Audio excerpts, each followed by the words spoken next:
नमस्कार बंधुगण। जय श्री जगन्नाथ। आपण मानकु आम यूट्यूब चैनल को स्वागत। आज भिडियो रे आमे जानिबा 23 अगस्त 2026 रविवार दिन राशि चक्र रे थिबा 12टी राशि संपूर्ण राशिफल विषय। आज केउ राशि भाग्य चमकिबो, काहाकू मिली पारे धनलाभर सुजोग, कहार अटकी काम होई पारे संपूर्ण, केउ राशि को आज टिके सावधान रहिबाकू पड़िबो। प्रेम, चाकरी, व्यवसाय, परिवार एवं स्वास्थ्य सबु विषय आज आमे जानिबा। तेणु निज राशि सहित आपणक परिवार राशि को मध्य शुणन्तु। एवं जदि आपण महाप्रभु जगन्नाथ को मानती तो कमेंट बॉक्स रे जय जगन्नाथ बोली अवश्य लिखन्तु। प्रथम राशिटी होछि मेष राशि। मेष राशिर बंधु माने आजिर दिन आपणक पई मिश्रित रही पारे। सखाळु किछि जरूरी काम नै व्यस्तता आपणकर बढ़िबो। आपण जो काम को नहीं अनेक दिन धरी चेष्टा करुथिले सेथिरे आज किछि भल संकेत मध्य मिलिबो। चाकरी करुथुबा लोकंकु अधिक दायित्व मिली पारे। व्यवसाय रे पुराणा ग्राहकंक ठारु लाभ मिलिबो। टंका दृष्टिरु दिनटी ठीक ठाक रहिबो। हठात किछि खर्च आसी पारे, तेणु अनावश्यक खर्चरु दूरी रुहन्तु। प्रेम जीवन रे साथींक सहित समय भलरे काटिबे। परिवार रे कहार साहाय्य आपणंकु मिली पारे। प्रतिकार रागरे आज कौनसी भी निष्पत्ति नियंतु नहीं। वृष राशि। वृष राशि पई आज धन एवं कार्यक्षेत्र रे भल दिन अछि। अटकी थिबा कौनसी टंका मिलिबार सुजोग रहिछि। व्यवसाय करुथिले नुआ ऑर्डर मिलिबो। चाकरी करुथुबा लोकंकु काम रे अधिक प्रशंसा मध्य मिलिबो। परिवार रे खुशीर वातावरण बजाय रहिबो। प्रेम संपर्क रे भूल बुझामणा थिले कथावार्ता मध्य रे समाधान करंतु। किंतु आज काहाकू अत्यधिक धार देवा पूर्वरु भल भावरे बुझंतु। आज आपणक पई शुभ रंग हेउछि धळा। मिथुन राशि। मिथुन राशिर व्यक्ति विशेषंक पई आज आपण नुआ योजना करि पारंती। कौनसी नुआ व्यक्तिंक सह परिचय आपणक कामरे उपकारी हेबो। चाकरी रे नुआ सुजोग मिली पारे।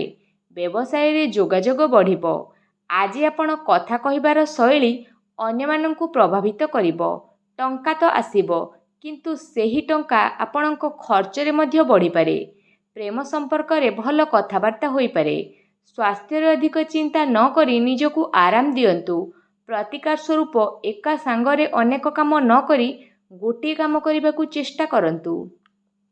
कर्कट राशि।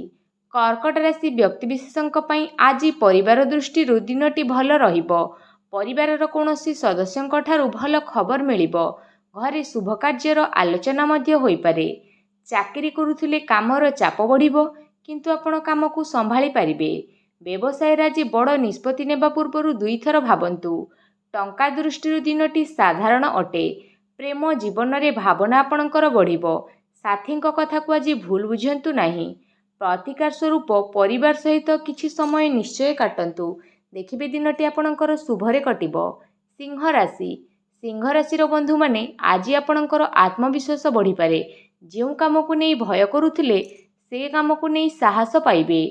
चाकरी रे आपणक काम रे प्रशंसा मिलिबो। व्यवसाय रे नुआ सुजोग मिली पारे।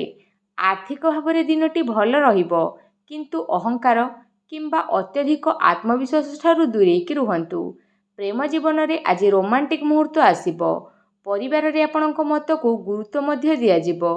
आपणक पई प्रतिकार हेउछि निज सफलता सहित अन्यमानंकु मध्य सम्मान आज दियंतु। कन्या राशि। कन्या राशि पई आज कामर व्यस्तता अधिक रही पारे। अटकी थिबा कागजपत्र किंबा जरूरी काम आगकू बढ़ी पारे। चाकरी रे दायित्व बढ़ी पारे। व्यवसाय रे लाभ पई नुआ योजना करि पारंती। आज टंका संचय उपरे ध्यान देबा भल। प्रेम जीवन रे अधिक चिंता करिबाकू भूल बुझाबुझी होई पारे। परिवार रे साधारण परिवेश रहिबो। स्वास्थ्य एवं खाद्य आउ निद्रा प्रति ध्यान दियंतु। प्रतिकार स्वरूप छोट छोट कथा को नहीं चिंता करंतु नहीं। तुला राशि। तुला राशिर बंधु माने आज संपर्क और जोगाजोग भल रहिबो। पुरुणा बंधुंक सहित पुरुणा कथाबार्ता होई पारे। ता सहित आज केउठी न केउठी आपनकु गोटे बड़ सुजोग मध्य मिलिबो। चाकरी रे उच्च अधिकारींक सह संपर्क भल रहिबो। व्यवसाय रे ग्राहक आपणकर बढ़ी पारंती। टंका दृष्टि भल खबर मिलिबो। प्रेम जीवन मध्य खूब शांतिदायक रहिबो। अविवाहितंक पई नुआ परिचय आसी पारे।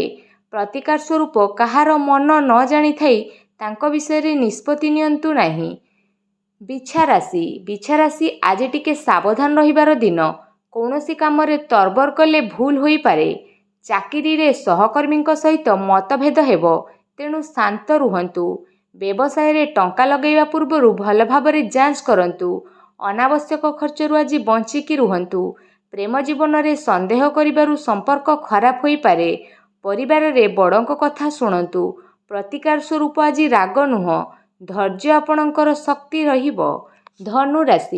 ଧନୁରାଶିର ବନ୍ଧୁମାନେ, ଆଜି ନୂଆ କାମ ଆରମ୍ଭ କରିବା ଭଲ ଦିନ ଆପଣଙ୍କ ପାଇଁ ଅଟେ। ଆପଣଙ୍କ ମନରେ ଥିବା କୌଣସି ପୁରୁଣା ଯୋଜନାକୁ ପୁଣି ଥରେ ଆପଣ ଆରମ୍ଭ କରିପାରନ୍ତି। ଚାକିରି ଖୋଜୁଥିବା ଲୋକଙ୍କୁ ଭଲ ଖବର ମଧ୍ୟ ମିଳିପାରେ। ବ୍ୟବସାୟୀରେ ଦୂର ସ୍ଥାନକୁ ନୂଆ ସୁଯୋଗ ମଧ୍ୟ ଆସିବ। ଧନ ଆସିବାର ରାସ୍ତା ମଧ୍ୟ ଖୋଲିପାରେ। ପ୍ରେମ ଜୀବନରେ ସାଥୀଙ୍କ ସହିତ ସମୟ ଭଲରେ କାଟିବ। ପରିବାରରେ ଆପଣଙ୍କ ମତକୁ ସମ୍ମାନ ମଧ୍ୟ ମିଳିବ। ପ୍ରତିକାର ସ୍ୱରୂପ ନୂଆ ସୁଯୋଗକୁ ଆଦୌ ବି ଆଜି ଭୟ କରନ୍ତୁ ନାହିଁ। ଦିନ ଆପଣଙ୍କ ପାଇଁ ଦେଖିବ ଶୁଭଦାୟକ ସାବ୍ୟସ୍ତ ହେବ। ମକର ରାଶି ଆଜି ଆପଣ ପରିଶ୍ରମର ଫଳ ମିଳିବାର ଦିନ ଅଟେ। ଅଟକିଥିବା କାର୍ଯ୍ୟ ଆପଣଙ୍କର ଧୀରେ ଧୀରେ ସମ୍ପୂର୍ଣ୍ଣ ହେବ। ଚାକିରିରେ ନୂଆ ଦାୟିତ୍ୱ ଯେହେତୁ ମିଳିବ, ତ ବ୍ୟବସାୟୀରେ ପୁରୁଣା କାମରୁ ଲାଭ ମଧ୍ୟ ହେବ। ଟଙ୍କା ସଞ୍ଚୟ କରିବାର ସୁଯୋଗ ରହିଛି। ପ୍ରେମ ଜୀବନ ଶାନ୍ତ ରହିବ। ପରିବାରରେ ଆପଣଙ୍କୁ ନେଇ ଭଲ ଆଲୋଚନା ମଧ୍ୟ ହୋଇପାରେ। ଆଜି ଅନ୍ୟମାନଙ୍କ କଥାରେ ଆସି ନିଜ ଯୋଜନାକୁ ବଦଳାନ୍ତୁ ନାହିଁ। ପ୍ରତିକାର ସ୍ୱରୂପ ଧୈର୍ଯ୍ୟ ରଖନ୍ତୁ। ସଫଳତା ଆପଣଙ୍କ ନିକଟରେ ଆସି ନିହାତି ପହଞ୍ଚିବ। କୁମ୍ଭ ରାଶିର ବନ୍ଧୁମାନେ, ଆଜି ଆପଣଙ୍କ ପାଇଁ ନୂଆ ଖବର ଆସିପାରେ। ଯେଉଁ କାମ ପାଇଁ ଅନେକ ଦିନରୁ ଅପେକ୍ଷା କରିଥିଲେ, ସେଥିରେ ଆଗକୁ ବଢ଼ିବାର ସୁଯୋଗ ମିଳିବ। ଚାକିରିରେ ଆପଣଙ୍କ ଯୋଗ୍ୟତାର ପ୍ରଶଂସା ହୋଇପାରେ। ବ୍ୟବସାୟୀରେ ନୂଆ ଗ୍ରାହକ ମିଳିପାରନ୍ତି। ଆର୍ଥିକ ଭାବରେ ଦିନଟି ଆପଣଙ୍କର ଭଲ ରହିବ, କିନ୍ତୁ ଅନାବଶ୍ୟକ ନିବେଶରୁ ଦୂରେଇ ରୁହନ୍ତୁ।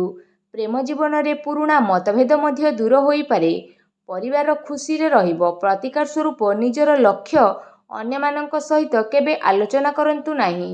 ମୀନ ରାଶିର ବନ୍ଧୁମାନେ, ଆଜି ଆପଣଙ୍କ ମନର ଆଶା ବଢ଼ିପାରେ। ପୁରୁଣା ସମସ୍ୟାର ସମାଧାନ ପାଇଁ ନୂଆ ରାସ୍ତା ମଧ୍ୟ ମିଳିବ। ଚାକିରିରେ ଭଲ ଖବର ମିଳିପାରେ। ବ୍ୟବସାୟରେ ଲାଭର ସୁଯୋଗ ମଧ୍ୟ ରହିଛି। ଅଟକିଥିବା ଟଙ୍କାକୁ ଆଜି ଫେରି ପାଇବେ। ପ୍ରେମ ଜୀବନର ଭାବନା ଆପଣଙ୍କର ବଢ଼ିବ। କୌଣସି ପୁରୁଣା ବ୍ୟକ୍ତିଙ୍କ ଠାରୁ ଯୋଗାଯୋଗ ମଧ୍ୟ ଆସିପାରେ। ପରିବାରରେ ଶାନ୍ତି ରହିବ, କିନ୍ତୁ ଆଜି ଅତ୍ୟଧିକ ଭାବୁକ ହୋଇ ନିଷ୍ପତ୍ତି ନିଅନ୍ତୁ ନାହିଁ। ପ୍ରତିକାର ସ୍ୱରୂପ ନିଜ ମନର କଥାକୁ ଶୁଣନ୍ତୁ। ନିଷ୍ପତ୍ତି ନେଲାବେଳେ ବୁଦ୍ଧିକୁ ମଧ୍ୟ ସାଥରେ ଆପଣ ରଖନ୍ତୁ। 23 ଅଗଷ୍ଟ ବିଶେଷ ଭାବରେ ଯଦି ଆମେ କହିବା, ଭାଗ୍ୟ ଆମକୁ ସୁଯୋଗ ଦେଇପାରେ, କିନ୍ତୁ ସେହି ସୁଯୋଗକୁ ସଫଳତାରେ ପରିଣତ କରିବା ଆମ ହାତରେ।